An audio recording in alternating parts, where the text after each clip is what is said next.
चमत्कारी पतंग। एक अमित नाम का लड़का गुजरात में अपने माता पिता के साथ रहता था। उसे पतंग उड़ाने का बहुत शौक था। गुजरात में एक त्योहार मनाया जाता था जिसमें पतंग उड़ाई जाती है। अमित उस त्योहार का बेसब्री से इंतजार करता था। एक बार जब गुजरात में वह त्योहार आने ही वाला होता है, अमित अपने पिताजी से कहता है, पिताजी, पतंग उड़ाने का त्योहार 2 दिन बाद है, मुझे पतंग चाहिए। अमित के पिताजी कहते हैं, ठीक है, लेकिन तुम उस पतंग को अभी से उड़ाना मत शुरू कर देना, वरना उस दिन मैं दूसरी पतंग नहीं ला पाऊंगा। अमित कहता है, ठीक है, ठीक है, ठीक है पिताजी, चलो फिर अभी पतंग लेने। उसके पिताजी मना करते हुए कहते हैं, आज नहीं, अभी रात हो गई है, हम सुबह चलेंगे। उस रात अमित इतना खुश था कि उसे पूरी रात नींद नहीं आती। जैसे ही सुबह हुई, उसकी आंखें लग गईं और वह सो गया। उसके पिताजी ने उसे उठाया नहीं और अपने काम पर चले गए। जब अमित की नींद खुली तो अमित ने देखा कि उसके पिताजी अपने काम पर जा चुके हैं और वह निराश हो गया।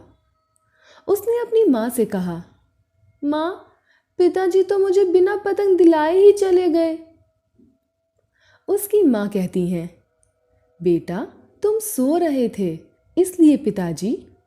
इसलिए तुम्हारे पिताजी कह कर गए हैं कि वह शाम को जल्दी आकर तुम्हें पतंग दिलाने जाएंगे।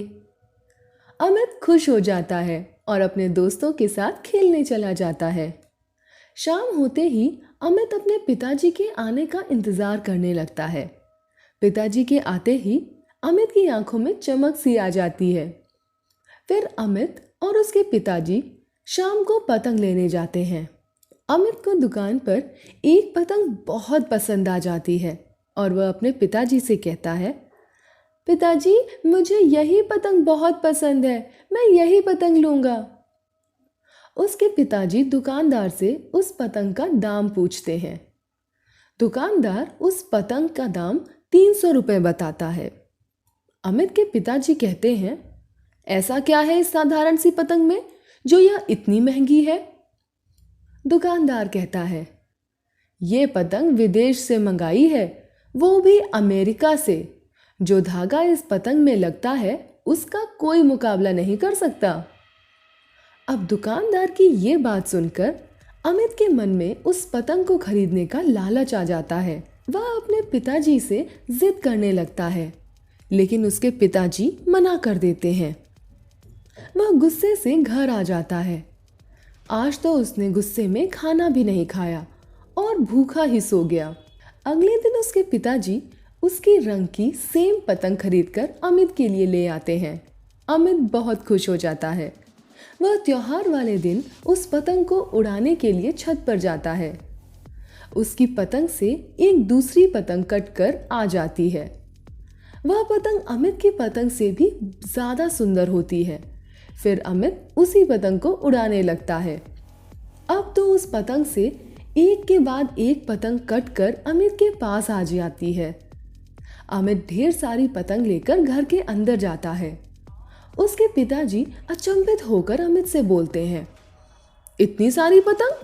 मैंने तो तुम्हें बस एक ही पतंग दिलाई थी।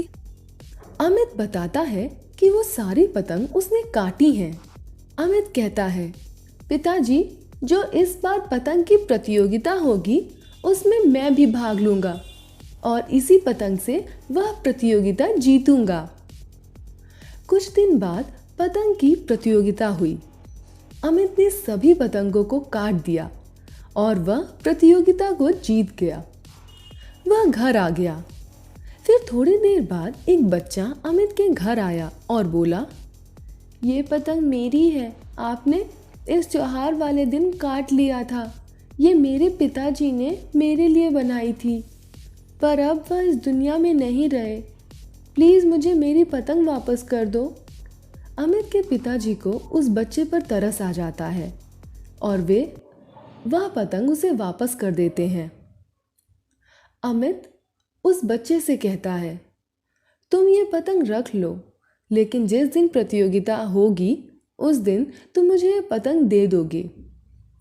बच्चा कहता है ठीक है। अब अमित और वह बच्चा अच्छे दोस्त बन जाते हैं।